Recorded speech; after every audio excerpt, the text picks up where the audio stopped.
Good morning students. तो last class के अंदर अपन लोगों ने लैक कल्चर क्या है वो सारा कुछ अपन लोगों ने डिस्कस कर लिया था आज, और हैन वगैरह जो थोड़ा बहुत अपना पहले का रह गया था, डक, पोल्ट्री वगैरह, वो सारा का सारा अपन लास्ट क्लास के अंदर देख चुके। आज की क्लास के अंदर एक तो अपन फिशरीज जो है, पिसीकल्चर, ये डिस्कस करेंगे, और एक सेक्शन और है सेरीकल्चर, सिल्क वॉर्म का पालन पोषण जो करते हैं फॉर द जो कॉमर्शियल पर्पस से, जिससे कि हमें सिल्क वहाँ से मिले। तो सेरीकल्चर क्या है, क्या क्या टेक्निक्स है इसकी, ये सारा कुछ अपन लोग आज की क्लास के अंदर डिस्कस करेंगे। सेरीकल्चर वाला जो सेक्शन है ये आपके एनसीईआरटी के अंदर मेंशन नहीं है, लेकिन फिशरीज जो है इसका कुछ सेक्शन आपको आपके एनसीईआरटी के अंदर देखने को मिलेगा। ठीक है, लास्ट क्लास तक का पढ़कर बैठे हो आज? नहीं।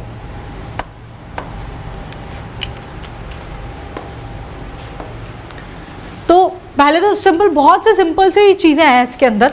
ठीक है, आप लोग सुनते चले जाओ।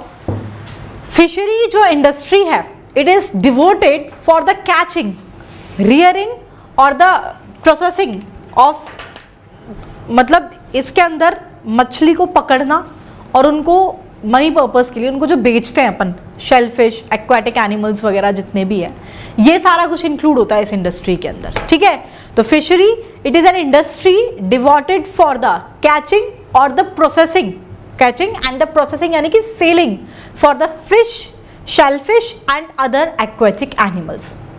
अपना बहुत सारे जो पॉपुलेशन जो है फिश प्रोडक्ट और एक्वेटिक एनिमल्स के ऊपर डिपेंडेंट है। जैसे कि बहुत सारे एक्वेटिक एनिमल जैसे कि prawn, crab, lobster, edible oyster, ये सब जो सी फूड जो खाते हैं, मतलब large number of population, it is dependent on it. ठीक है, फिर अपन कुछ टर्म पढ़ेंगे। एक है पिसीकल्चर, एक है उसके अंदर कल्चर फिशरी, और एक है आपका कैप्चर फिशरीज। इन तीनों का क्या मतलब है ये हम डिस्कस करेंगे। तो सबसे पहले तो इस फिशरी इंडस्ट्री के बारे में हम लोग कहेंगे, it is devoted for what purpose. तो फिशरी इंडस्ट्री, इसके अंदर क्या इंक्लूड होगा? It is devoted for, it is devoted for catching and it is devoted for catching and processing और selling of, इसमें किस किस का? Fish, shellfish and other aquatic animals, ये सब इसके अंदर इन्वॉल्व होते हैं, मतलब फिशरी इंडस्ट्रीज के अंदर, and other aquatic animals.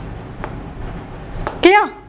Next point मैंने आपके साथ ये डिस्कस किया कि इसके मतलब a variety of population, a large number of population, ये आपके फिशेस के जो प्रोडक्ट्स होते हैं, फिश प्रोडक्ट्स जो हैं उसके ऊपर, या फिर दूसरे एक्वाटिक एनिमल्स जैसे कि प्रॉन, क्रैब, आपका क्या बोलते हैं, एडिबल ऑयस्टर, लॉबस्टर, इनके ऊपर डिपेंड करता है। तो लिख लीजिए, a large number of population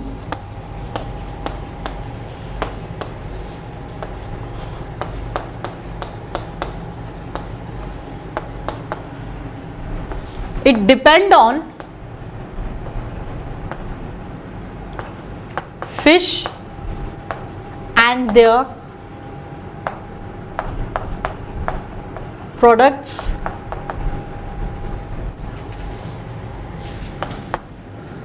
fishes or their products or other aquatic animals,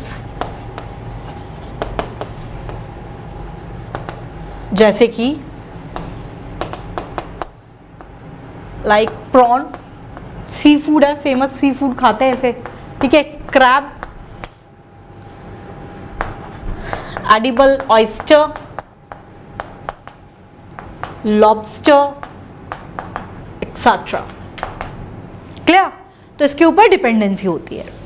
next point is about the, जैसे कि मैंने आपको शुरुआत में ही जो एक टर्म यहां पर यूज किया था, इट इज द पिसीकल्चर।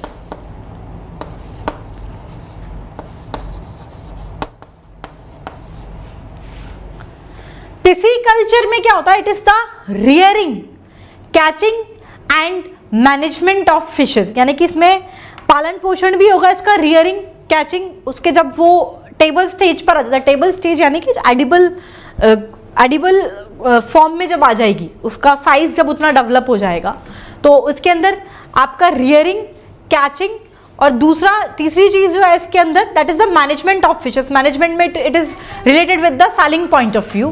तो ये सारा कुछ इंक्लूड होता है आपके पिसीकल्चर के अंदर, ठीक है। तो पिसीकल्चर इट इंक्लूड रियरिंग,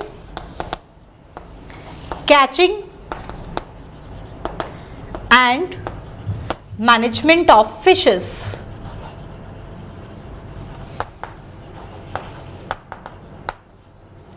ठीक है, it is the pisciculture. Next जो एक चीज है इसके अंदर आपका एक है कल्चर फिशरीज। कल्चर फिशरी के अंदर it is related to that is the rearing of fish in a pond और अ टैंक वाटर, यानी कि किसी भी पॉन्ड के अंदर या फिर टैंक वाटर के अंदर मछलियों को उनको पालना, यह आता है आपके कल्चर फिशरी के अंदर। तो लिखिए, next is the culture fishery. नाम से ही पता लग रहा है कल्चर, यानी कि इसके अंदर सिर्फ रियरिंग इंक्लूड होगा। तो culture fishery is the raising of fish, it is the raising of fish in pond and tank water. और एक है इसके अंदर आपका, it is the capture fishery. ये भी आपको नाम से ही पता लग रहा होगा, कैप्चर यानी कि पकड़ना, मतलब इसके अंदर it include the capture, it is catching of fishes without actually racing them. मतलब जैसे कि आपने देखा होगा कुछ तो ऐसा होता है कि पूरा फिश कल्चर होता है, उनको छोटे से मतलब लाके उनको पालन पोषण भी करते हैं, दाना पानी देते हैं, फिर उनको बड़ा करते हैं। वो अपन पूरा डिस्कस करेंगे कैसा क्या है, पूरी उसका एक स्टेप डिटेल में है आपके। फिर बड़ा होने के बाद फिर उनको पकड़ते हैं और फिर उनको मतलब सेल करते हैं। लेकिन जो कैप्चर फिशरी है, मछुआरे जाते हैं नदियों में, ठीक है, डायरेक्टली मछली पकड़ के लाते हैं और बेच देते हैं। तो कैप्चर फिशरी में रियरिंग इन्वॉल्व नहीं है। Capture fishery is the catching of fishes without actually rearing them, ठीक है। उनका पालन पोषण इसके अंदर इंक्लूड नहीं, सिर्फ मछली पकड़ना जो है वो आता है आपके कैप्चर फिशरी के अंदर। तो ये भी लिख लीजिए, capture fishery is the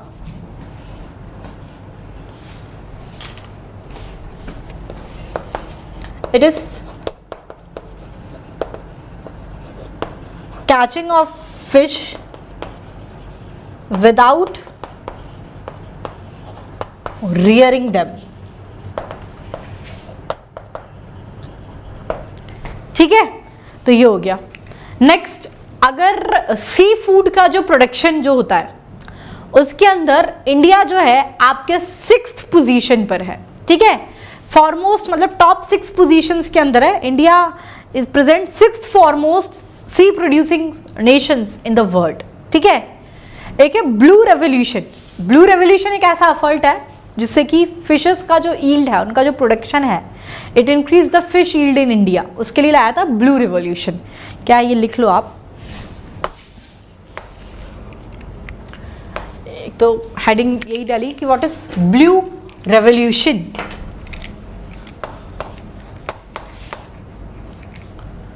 blue revolution, it is an effort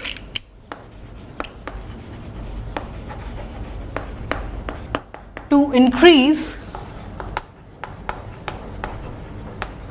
fish yield in India.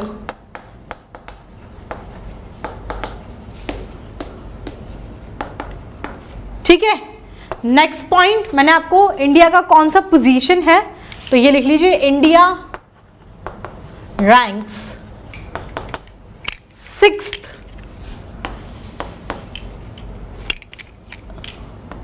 in foremost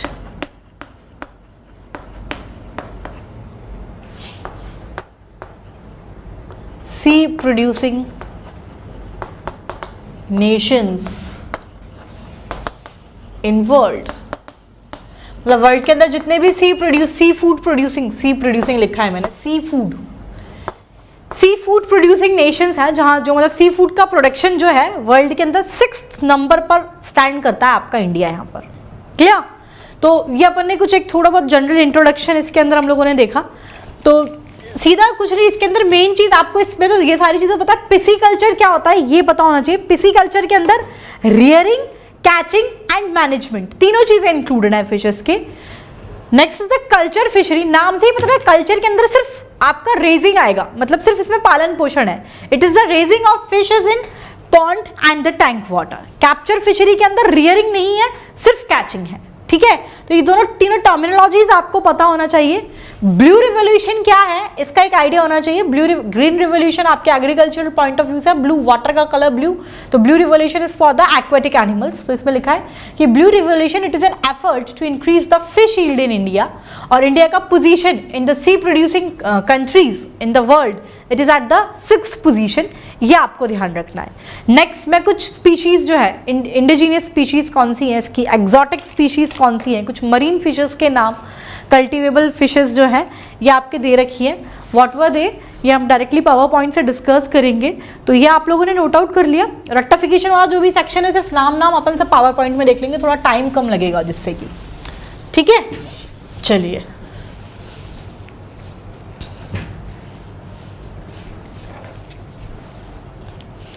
इसमें दे रखी है cultivable species of fresh water fishes. Fresh water fishes की कुछ कल्टिवेबल स्पीशीज दे रखी है। सबसे पहले इंडिजिनियस स्पीशीज के अंदर it is the catla, catla जिसे बोलते हैं, rohu, it is the labeo rohita, it is the most common carp, and the calbasu that is the labeo calbasu. ठीक है, ये तीन तो आपकी इंडिजिनियस स्पीशीज है। एक्सोटिक, ये सब फ्रेश वाटर फिशेस की बात कर रही हूँ। एक्सोटिक फिशेस, एक्सोटिक स्पीशीज इसके अंदर कॉमन कार्प है, ग्रास कार्प है एंड द चाइनीज कार्प है। कॉमन कार्प का नाम it is the cyprinus carpio, grass carp it is the ctenopharyngodon idella and the Chinese carp is the hypophthalmichthys molitrix. Clear? अब इसके अंदर ये जो है, मुझे ध्यान दिलाना, लास्ट में अपन जब एनसीईआरटी डिस्कस करेंगे ना तो आप इतना कर सकते हैं, ये इसका जो इंडिजिनियस स्पीशीज है, पहले तो ये डिफरेंशिएशन याद रखना कि फ्रेश वाटर कौन सी है, मरीन वाटर कौन सी है। मरीन वाटर अभी मैंने डिस्कस नहीं की है, इसके बाद मैं आपके साथ डिस्कस करूंगी। ये जो मैं स्पीशीज बता रही हूँ फ्रेश वाटर फिशेस की है। इसमें ये तीन तो इंडिजिनियस स्पीशीज है, मतलब अपनी नेटिव है, और ये एक्सोटिक स्पीशीज है। इंडिजिनियस फ्रेश वाटर फिशेस की स्पीशीज ये बहुत कॉमन फ्रेश वाटर फिशेस है, कैटला, रोहू एंड कैल्बसू, ये शायद नाम आपको याद रह जाएंगे। एक्सोटिक स्पीशीज के शायद ना रह पाएँ कुछ स्टूडेंट्स को, तो हम इसमें क्या करेंगे, जितना याद कर सकते हो कर लेना, अदरवाइज फिर एनसीईआरटी पे स्विच मार जाना। लास्ट में बताऊंगी कि इसके अंदर जितना दे रखा उतना पढ़ लेना इसके एग्जाम्पल्स में, अदरवाइज फिर स्किप मार लेना नहीं याद हो तो। ठीक है, चलिए नेक्स्ट मराइन फिशेस, ये आपको याद रह जाएंगी। एक है हिल्सा, जिसको कोस्टल इंडिया भी कहते हैं। It is the eleutheronema, it is the east and west coast के अंदर मिलती है। It is the sardinella, west and south coast के अंदर है। Harpadon, it is the coastal Maharashtra, and the stolephorus, it is the Indo Pacific coast पर ये मिलती है। ठीक है, तो ये आपकी कुछ मरीन फिशेस के नाम है, कोई दूसरा ऑप्शन नहीं है, इसीलिए मैंने भी पावर पॉइंट बनवाया है। कुछ नहीं कर सकते इसके अंदर, स्पीशीज के नाम में रट्टा लगाने पड़ेंगे। ठीक है, हाँ। नेक्स्ट पॉइंट, अब पॉन्ड्स के अंदर जहाँ पर ये फिशेस हैं, बहुत वैरायटी ऑफ फूड जो है वहाँ पे प्रेजेंट होता है, तो उसको अच्छे से यूटिलाइज करने के लिए क्या जरूरी है, एक वैरायटी की फिश मान लीजिए एक तरीके का फूड खा रही है, बाकी फूड को वो नहीं लेती है, तो 2 से 3 स्पीशीज जो है इसके अंदर फिशेस की एक साथ उसके अंदर अपन कल्टीवेट करवाते हैं, मतलब उसको ग्रो अप होने के लिए डाल देते हैं, और इसे अपन बोलते हैं कंपोजिट या फिर बोलिए mixed farming. Clear? In relation to this water, तो कंपोजिट और मिक्स्ड फार्मिंग क्या है कि पॉन्ड के अंदर जितने भी अमाउंट के अंदर जो वैरायटी ऑफ फूड अवेलेबल है, इसके अच्छे से यूटिलाइजेशन के लिए 2 से 3 स्पीशीज जो है फिशेस की वो एक साथ इसके अंदर डाल देते हैं ग्रो करने के लिए। इसे बोला जाता है कंपोजिट और द मिक्स्ड फार्मिंग। ये लिखा हुआ है for the efficient utilisation of different type of food in the pond, यानी कि जो वैरायटी ऑफ फूड अवेलेबल है पॉन्ड के अंदर, उसके एफिशिएंट यूटिलाइजेशन के लिए it is necessary to cultivate 2 और 3, आगे का उन्होंने मिस कर दिया है, आप लोग एड ऑन कर लेना। It is necessary to cultivate 2 or 3 variety of fishes, ठीक है, और इसे हम बोलते हैं कंपोजिट और the mixed farming. Is it clear to everybody? चलिए नेक्स्ट, इसमें ये तो हो गया। नेक्स्ट जो है, अभी जो फिश का जो कल्टीवेशन है किस तरीके से होता है, क्या क्या स्टेप्स इसके अंदर फॉलो अप होती है, ये हम डिस्कस करेंगे। जब तक आप यहाँ तक का जो सेक्शन है, इसके आगे ये चीज़ मैं खुद ही लिख देती हूँ, इसको आगे इसको कंटिन्यू कर लेना। It is necessary to cultivate 2 or 3 variety of fishes, ठीक है, इसको बोलते हैं कंपोजिट और मिक्स्ड फार्मिंग। नेक्स्ट हम लोग स्टेप्स जो है ये डिस्कस करेंगे एक के बाद, क्या क्या इसके अंदर कैसे कैसे फिश कल्टीवेशन जो है ये किया जाता है। तब तक आप यहाँ तक का नोट आउट कर ले। एनसीईआरटी लेकर आए हो क्या आज सारे स्टूडेंट्स? फिशरीज वाला सेक्शन है, आज एनसीईआरटी डिस्कस कर लेंगे, वहाँ पर कितना क्या दे रखा है, सिर्फ एक ही सेक्शन है, सारी कल्चर तो आपके एनसीईआरटी में वैसे भी नहीं है, तो छोटा सा पार्ट है, तो आज ही डिस्कस करेंगे, इसलिए लेकर आए होंगे तो अच्छी बात है। चलो इसे नोट कर लो, ठीक है। नेक्स्ट हम लोग डिस्कस करेंगे, आप लोग हेडिंग डाल लीजिए, what are the important steps in fish culture, कैसे किया जाता है ये, तो क्या क्या स्टेप्स फॉलो आउट करते हैं उसके अंदर, ये हम डिस्कस करेंगे। तो important steps in fish culture,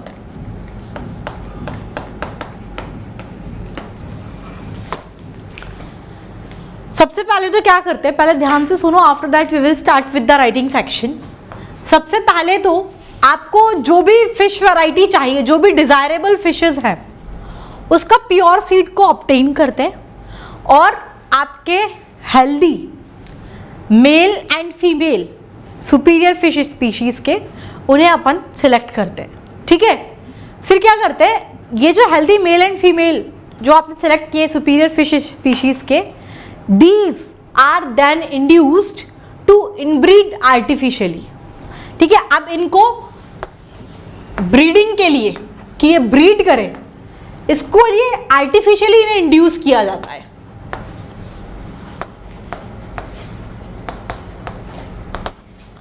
सबसे पहले क्या किया हम लोगों ने, आपके प्योर सीड को ऑब्टेन किया डिजायरेबल फिशेस के, फिर आपके क्या बोलते हैं, जो भी हेल्दी मेल एंड फीमेल हैं सुपीरियर फिश स्पीशीज के, उनको सिलेक्ट किया, उनके अंदर healthy male and female fishes जो अपन ने सिलेक्ट किए हैं सुपीरियर फिशेस के, उनके अंदर हम लोग आर्टिफिशियली ब्रीडिंग को इंड्यूस करेंगे। कैसे करते हैं, तो पिट्यूटरी एक्सट्रैक्ट का बाय इंजेक्टिंग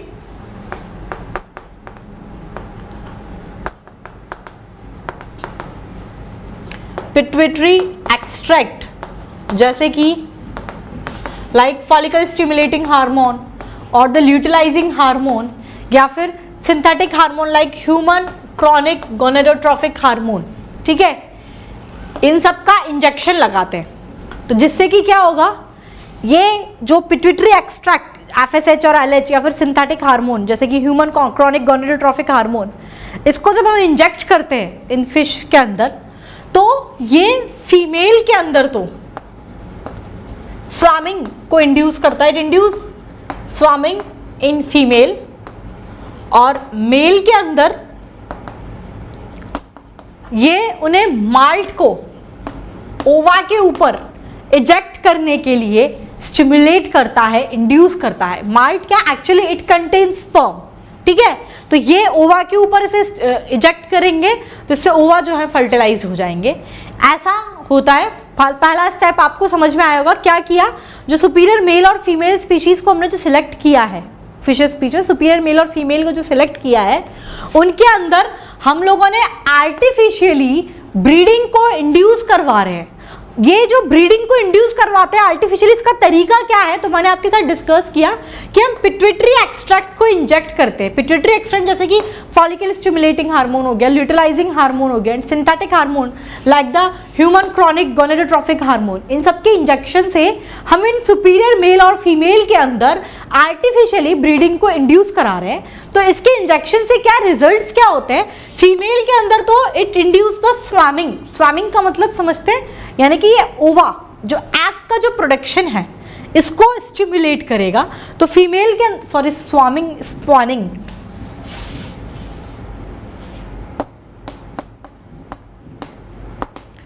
ठीक है, फीमेल के अंदर तो ये आपके स्पॉनिंग को इंड्यूस करेगा, यानी कि स्पॉनिंग का मतलब ये होता है कि जो एग का जो प्रोडक्शन है उसको इंड्यूस करेगा। और मेल के अंदर जो सुपीरियर मेल कैंडिडेट हम लोगों ने सिलेक्ट किया है, मेलचर लिख दिया था, मेल के अंदर जो जिसके अंदर स्पर्म होता है उसको बोलते हैं माल्ट, इसके इजैकुलेशन को स्टिमुलेट करता है। ये माल्ट जो है ओवा के ऊपर इजेक्ट आउट होता है उसके फर्टिलाइजेशन के लिए, ठीक है। तो एक तो ये हुआ, फिर ये तो हो गया पहला स्टेप। नेक्स्ट स्टेप के अंदर क्या होगा, सेकंड स्टेप के अंदर अभी ये मिल्क जो है एग के ऊपर आपके इजैकुलेट हो चुका है, एग का फर्टिलाइजेशन होगा। तो अब जो आपके फर्टिलाइज्ड एग हैं, जो एग जो फर्टिलाइज्ड हो चुके हैं ब्रीडिंग पॉन्ड के अंदर, ये सब ब्रीडिंग पॉन्ड के अंदर हो रहा है। तो अब जो फर्टिलाइज्ड एग हैं आपके, इन्हें अपन कलेक्ट करेंगे ब्रीडिंग पॉन्ड से, और इन्हें ब्रीडिंग पॉन्ड से कलेक्ट करके हम लोग कहां ट्रांसफर कर देते हैं, आपके नर्सरी, सॉरी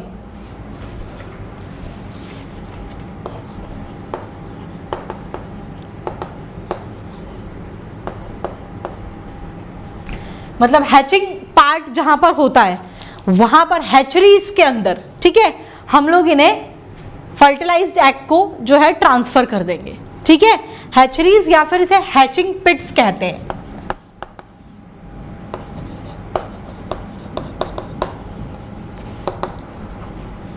समझ में आया?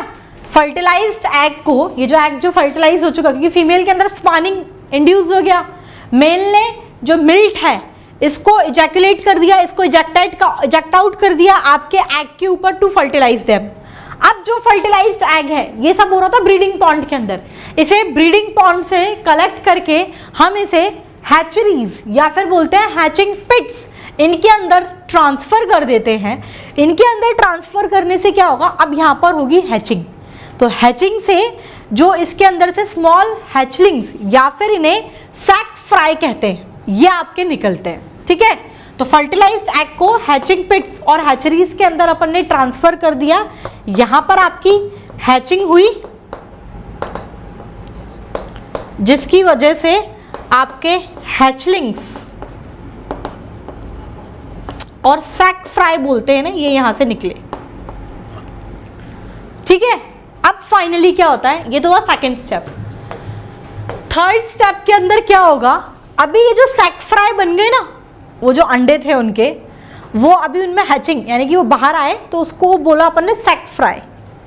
अभी ये जो सैक फ्राई है, ये जो हैचरीज है, इन्हें आपके हैचरीज से निकाल कर इन्हें अपन नर्सरी पॉन्ड के अंदर शिफ्ट कर देंगे।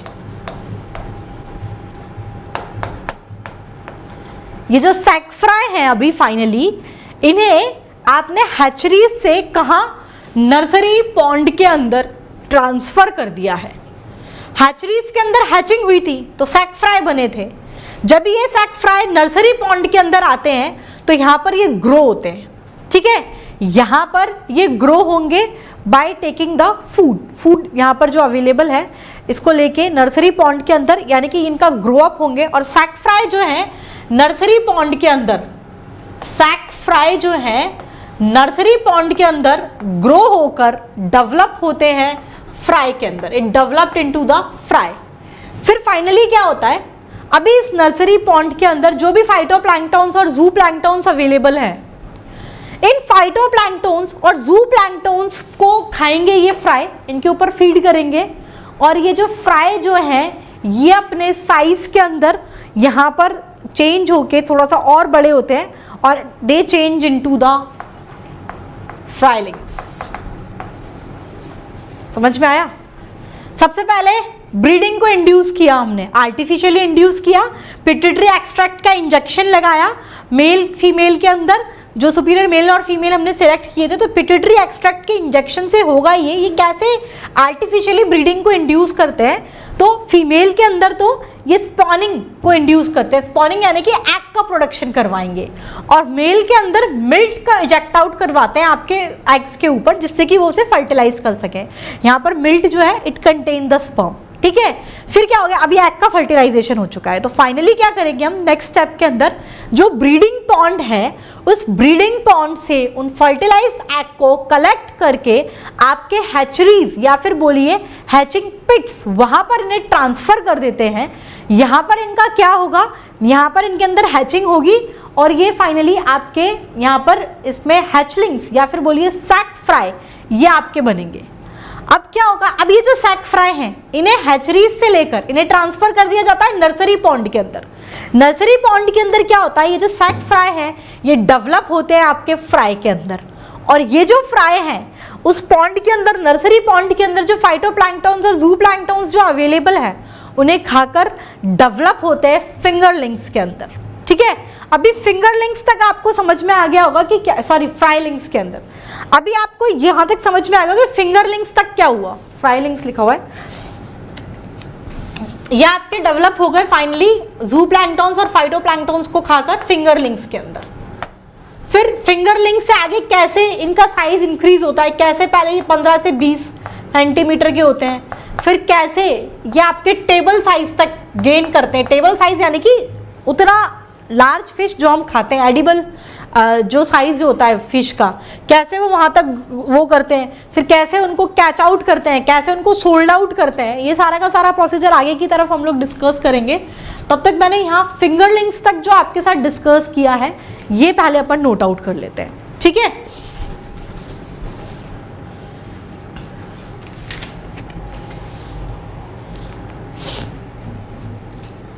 तो सबसे पहला स्टेप के अंदर अपन ने बताया था obtain the pure seed of the desirable fish species. सबसे पहला स्टेप है obtain pure seed of desirable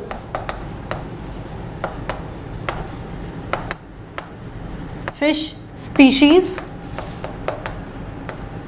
फिर हेल्दी फिशेस जो है, healthy male and female of the superior quality, इनको हम लोग सिलेक्ट करेंगे। तो healthy male and female of superior fish species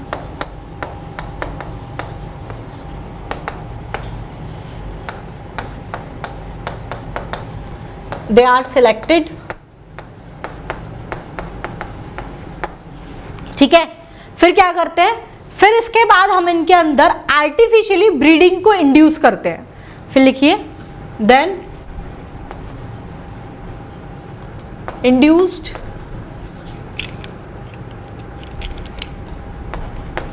then we induced breeding then induced breeding artificially. फिर हम आर्टिफिशियली ब्रीडिंग को इंड्यूस करते हैं।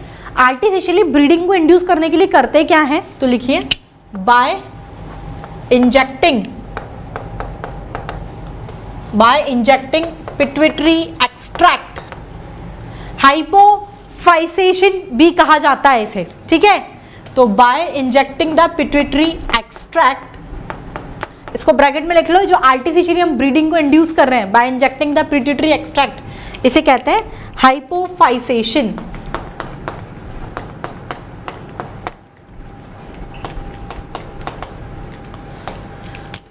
ये करा कैसे, by injecting the pituitary extract लिख लो, like FSH and LH and synthetic hormone जैसे कि human chorionic gonadotropic human chorionic gonadotropin hormone. ठीक है, इसे हम लोग इंजेक्ट करके इस तरीके से ये करते हैं। तो ये जब हार्मोन जो इंजेक्ट होता है तो ये क्या करता है, which induce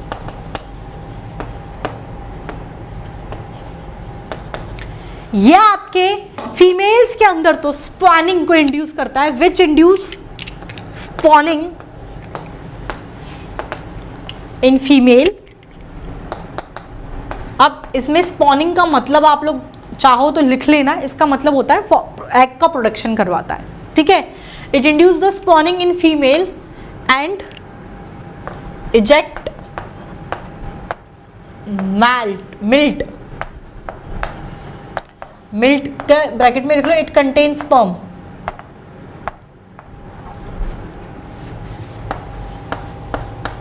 And it eject the milt on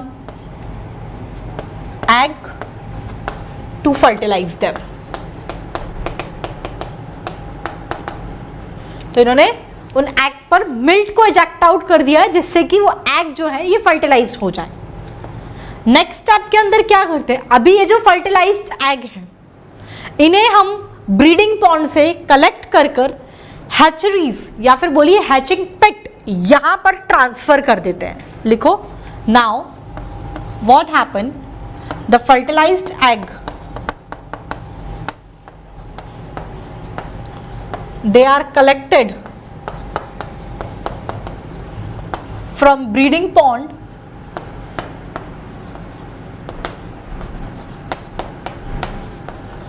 and transfer them,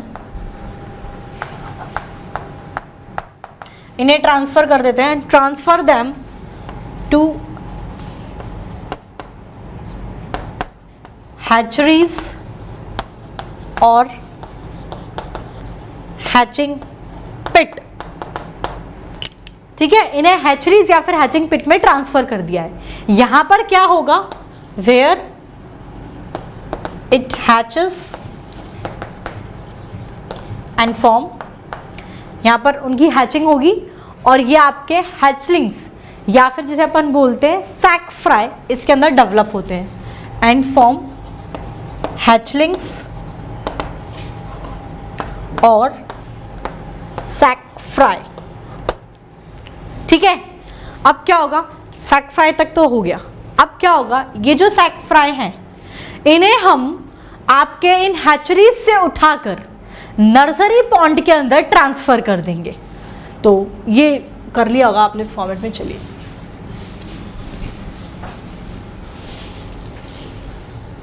now what we did, this sac fry are transferred, this sac fry are transferred into nursery pond, ठीक है। इन्हें नर्सरी पॉन्ड के अंदर हम लोगों ने ट्रांसफर कर दिया। नर्सरी पॉन्ड के अंदर क्या एक्टिविटी होती है, तो नर्सरी पॉन्ड के अंदर क्या होता है, वेयर दे डेवलप इनटू, यहां पर ये जो सैक फ्राई हैं नर्सरी पॉन्ड के अंदर अभी आपके डेवलप होके फ्राई बन गए हैं, where they develop into fry,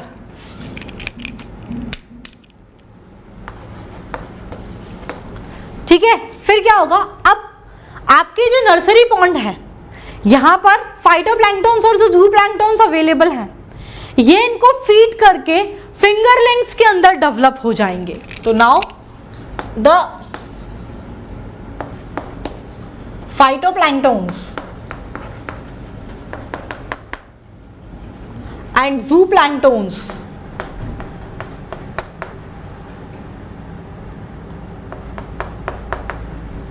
the phytoplanktons and zooplanktons of nursery feed pond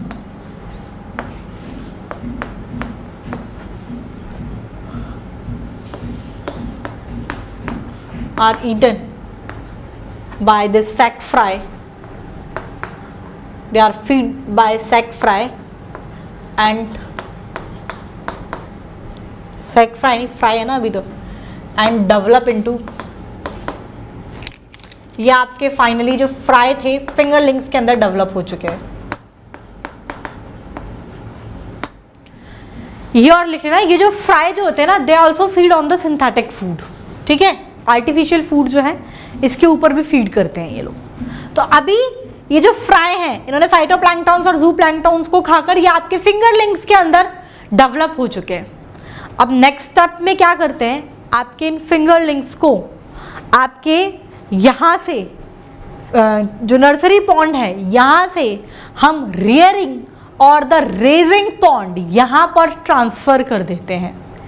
यहाँ पर क्या होता है, रियरिंग और रेजिंग पॉन्ड के अंदर ये दोनों तरीके का नेचुरल और जो आर्टिफिशियल फूड है इसे फीड कर ये जो फिंगरलिंग्स जो है आपके, ये साइज के अंदर 15 से 20 सेंटीमीटर तक लंबे हो जाते हैं। ठीक है, फिर इनको आपके रियरिंग पॉन्ड से जब ये 15 से 20 सेंटीमीटर तक लॉन्ग हो गए, इन्हें फिर स्टॉकिंग पॉन्ड के अंदर ट्रांसफर कर देंगे।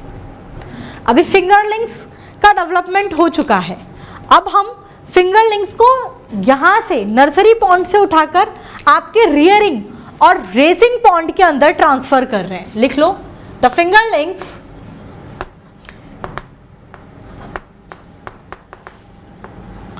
in next step they are transferred into rearing or raising pond। कहां से किया ये भी लिखो, the fingerling in next step are transferred from nursery pond से हमने इन्हें ट्रांसफर कर दिया है रियरिंग और द रेसिंग पॉन्ड के अंदर। अब रियरिंग और रेसिंग पॉन्ड के अंदर क्या होता है, here they feed on both natural and artificial food and ये आपके 15 and grow 15 to 20 centimetre long, 15 से 20 सेंटीमीटर तक लंबे हो चुके हैं। अब ये जब ये इस साइज को मेंटेन कर लेंगे, 15 to 20 सेंटीमीटर तक लॉन्ग हो जाएंगे, तब इन्हें फाइनली आपके now they are transfer to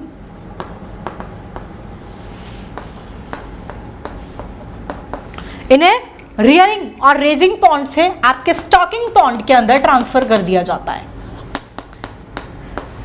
her pond में कहां से कहां ट्रांसफर कर रहे हैं और किस पॉन्ड के अंदर क्या एक्टिविटी हो रही है ये याद होना चाहिए। ठीक है, तो अभी ने अब रियरिंग और रेसिंग पॉन्ड से स्टॉकिंग पॉन्ड के अंदर ट्रांसफर कर दिया। स्टॉकिंग पॉन्ड के अंदर इन्हें यहाँ पर फूड भी मिलता है। ठीक है, तो ये अपना जो 15 से 20 सेंटीमीटर तक लॉन्ग तो हो ही चुके हैं। एक टर्म यूज करें, इसके बाद ये टेबल साइज को गेन कर लेते हैं जब इसको ट्रांसफर करते हैं 6 से 9 महीने के अंदर अंदर। टेबल साइज मतलब जो साइज ऑफ फिश हम लोग खाते हैं, एडिबल फूड जो है, एडिबल साइज जो है उसके अंदर ये 6 से 9 महीने के अंदर उसके अंदर आ जाते हैं। तो स्टॉकिंग पॉन्ड के अंदर इसको एक तो फूड भी मिलता है, इनको देखभाल भी की जाती है जिससे कि मतलब ये डिजीज़ फ्री रहे, कोई दूसरी तरह की बीमारियाँ इनको इफेक्ट ना करें। फिर जब ये एडिबल साइज पर आ जाते हैं तो इनका पालन पोषण अब हो चुका खत्म, अब बारी आएगी कैचिंग की। तो फिर इन्हें पकड़ा जाता है बाय मतलब आपके मतलब वो जाल वगैरह बिछा के, या फिर आपने देखा होगा ना वो हुक वगैरह से, जो अपन हुक और वायर्स के थ्रू इनकी कैचिंग की जाती है। फिर इन्हें कैचिंग करने के बाद इसको बोलते हैं, फिर कैचिंग करने के बाद फिर इन्हें सोल्ड आउट किया जाता है। कैसे लेवल पे होता है वो मैं आपके साथ डिस्कस करूँगी। यहाँ पर स्टॉकिंग पॉन्ड तक क्या है आपको समझ में आया होगा, यहाँ तक आप नोट आउट कर लो जब तक। ठीक है, तो ये स्टॉकिंग पॉन्ड तक देख लिया। Next point, as I told you, अब ये स्टॉकिंग पॉन्ड से क्या होगा, अब स्टॉकिंग पॉन्ड के अंदर क्या हो रहा है, अभी इसके अंदर आपके स्टॉकिंग पॉन्ड के अंदर ट्रांसफर कर दिया, यहाँ पर इन्हें फूड भी मिलेगा। ये 6 से 9 महीने के अंदर अडल्ट साइज पर, एडिबल टेबल साइज के अडल्ट के अंदर जो है फिंगरलिंग्स जो है ये आपके अडल्टहुड को अटेन कर लेते हैं इसके अंदर। लिखिए, now what happened when the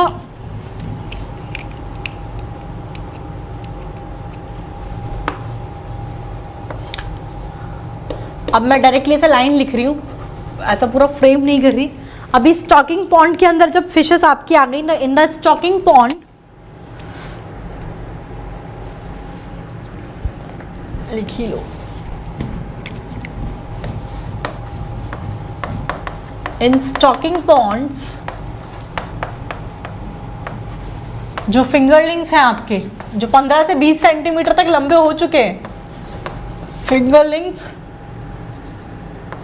soon become adult and they attain the table size. अब इनका size table size and attain the table size. Table size से मतलब क्या, ये भी देख लो, टेबल यानी कि अपने डाइनिंग टेबल पे आने वाला साइज, तो एडिबल जो साइज है वो अटेंड कर लेंगे and attain the table size with in 6 से 9 महीने के अंदर ये टेबल साइज पर आ जाएंगे. ठीक है, तो अभी टेबल साइज के हो चुके हैं. फिर आपका इसमें लिखा है कि आपके जब ये स्टॉकिंग पॉन्ड के अंदर क्या क्या हो रहा है ये भी लिख लो. स्टॉकिंग पॉन्ड के अंदर मैं डायरेक्टली ऐसे लाइन लिख रही हूँ, इन्हें फूड तो मिल ही रहा है, फूड प्रोवाइड कराते हैं, plus care should be given.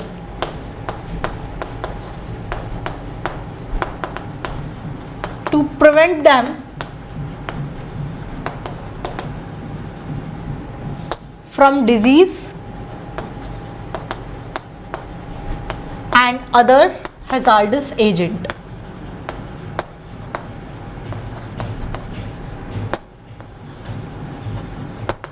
Clear? तो आपका जो स्टॉकिंग पॉन्ड है इसमें इनको खाना तो मिलता ही है, साथ साथ इनकी केयर भी, देखभाल भी अच्छे से की जाती है जिससे कि इन्हें कोई डिजीज ना लगे और दूसरे जो हैजार्डस एजेंट हैं जो कि नुकसान पहुंचा सकते हैं इन्हें, उनका कोई इफेक्ट नहीं आए. इसके बाद क्या होता है, अब जैसे ही आपका जो फिश है ये एक सुटेबल टेबल साइज को अटेंड कर लेगी तो they are captured when fishes they attend table size. तो अब इनका पालन पोषण का काम हो गया खत्म. Now they are capture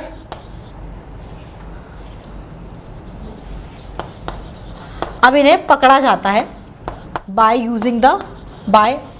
using the fish gears, जैसे कि लाइक हुक एंड लाइंस.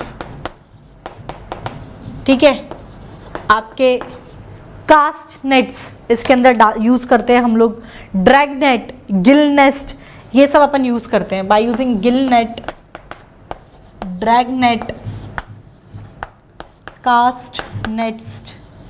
देखा होगा मछली पकड़ने का जो भी साधन है, मतलब कुल मिला के उस तरीके से अब अपन मछलियों को कैप्चर्ड करते हैं. फिर finally they are landing for disposing of the market for the sale. ठीक है, फाइनली अब इन्हें फिर यहाँ से इनको आप जो है लैंडिंग सेंटर्स पर भेजते हैं. ठीक है, और वहाँ से they are from where, landing centre पे भेजा, from where they are disposed of by selling market.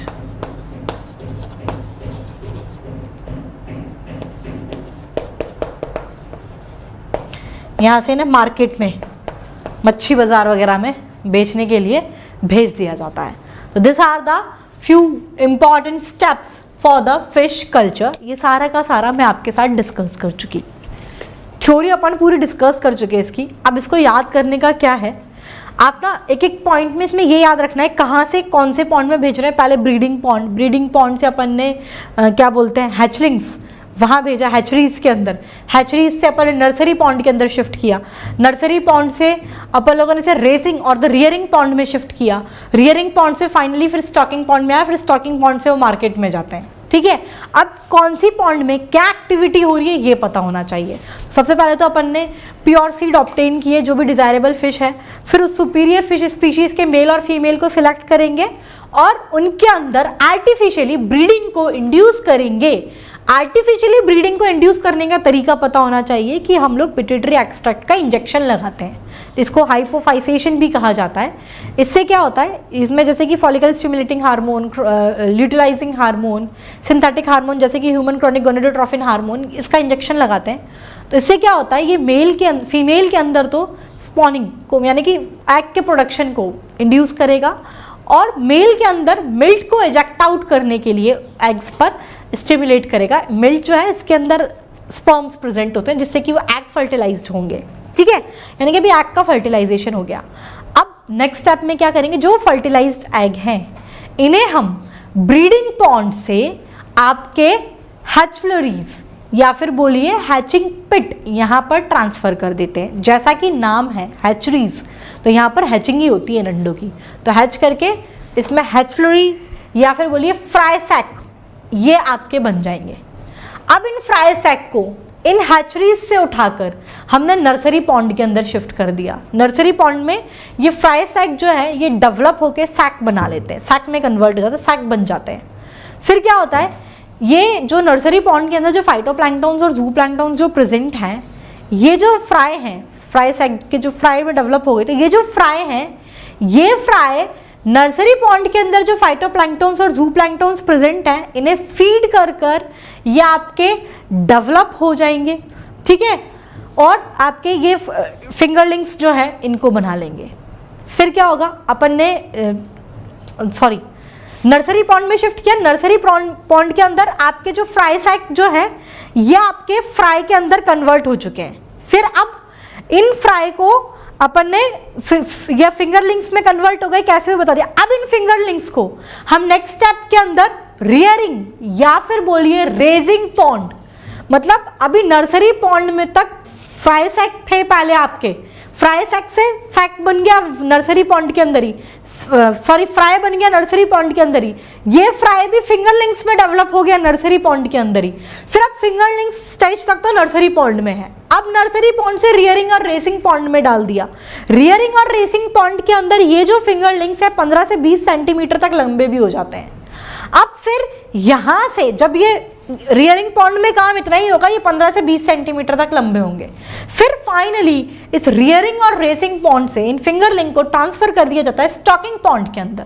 Stocking pond के अंदर ये 15 से 20 सेंटीमीटर लंबे जो फिंगरलिंग से अपने अडल्ट साइज को गेन करते हैं, अडल्ट फॉर्म में 6 से 9 महीने के अंदर आ जाते हैं।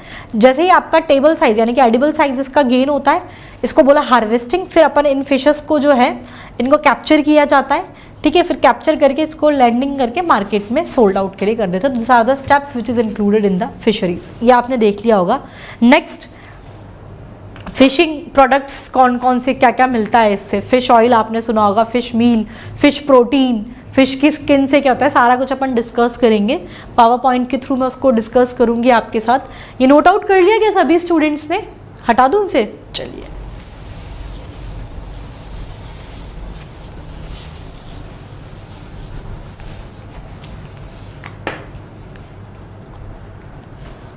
This is the by products of fishing industry. Last topic है फिशरीज के बारे में, इसके बाद सारी कल्चर डिस्कस करेंगे।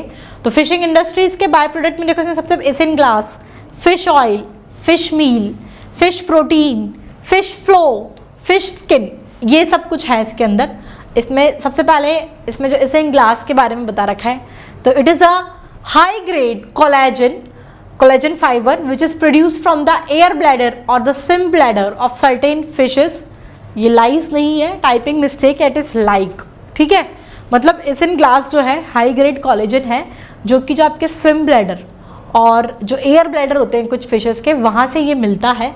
जैसे कि कुछ फिशेस के नाम इसमें बता रखे हैं, जैसे कि कैट फिशेस और कार्प्स, उनके स्विम ब्लैडर और एयर ब्लैडर से ये कोलेजनस प्रोडक्ट अपन को मिलता है। The isinglass prepared in Russia, it is of best quality. Best quality का आइसिनग्लास रशिया के अंदर बनता है, ठीक है। अंदर की राम कथा याद करो नहीं करो, नाम जरूर याद कर लेना कि एक तो आइसिनग्लास है। Next is the fish oil, आपने सुना होगा, स्किन के लिए भी बहुत अच्छा होता है ये। तो फिश ऑयल के बारे में लिखा है ड्राई ऑयल, ये तो मिलता है आपको सैल्मन और हैरिंग से। सेमी ड्राई ऑयल आपको कार्प से मिलता है, और एक लिवर ऑयल, इसके अंदर विटामिन ए, डी, ई और सी प्रेजेंट होते हैं, ये मिलता है, ठीक है। तो फिश ऑयल एक मिलता है। फिशेस के क्या इस्तेमाल क्या है इसका, तो इसिनग्लास मिलते हैं प्रोडक्ट्स में। एक फिश ऑयल है।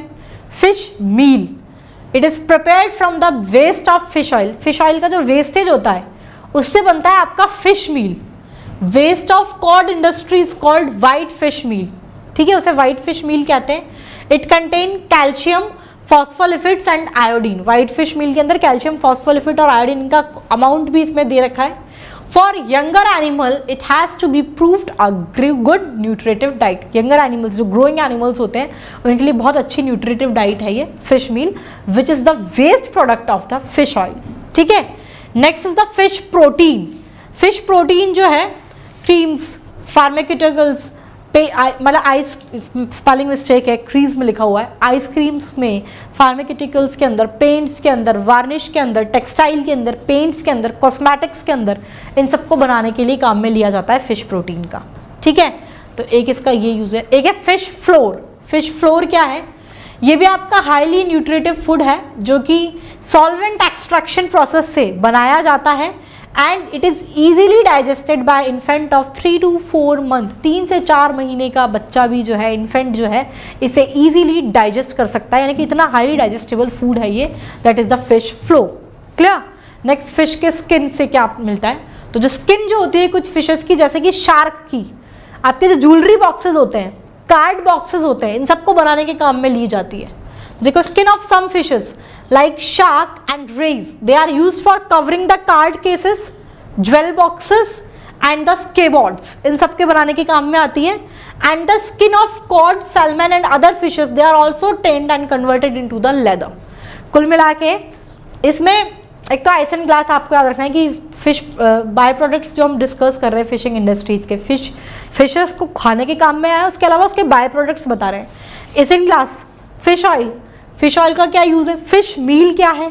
फिश प्रोटीन किस किस चीज में काम आ रहा है? फिश फ्लोर क्या है? फिश स्किन में जो शार्क और रेस की फिश बताई कि ज्वेल बॉक्सेस के अंदर, स्कैबॉर्ड्स के अंदर, आपके जो कार्ड के बॉक्सेस होते हैं इसके अंदर काम में आ रही है। कुछ फिशेस की स्किन जैसे कि कॉड, सैल्मन और अदर फिशेस की स्किन को टैन करके लेदर के तरह भी यूज़ किया जाता है।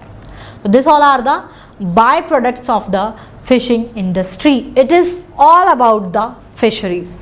ठीक है, नेक्स्ट जो है मैं आपके साथ सेरीकल्चर ये डिस्कस करूंगी, तब तक यहां तक आप इसे नोट आउट कर लो।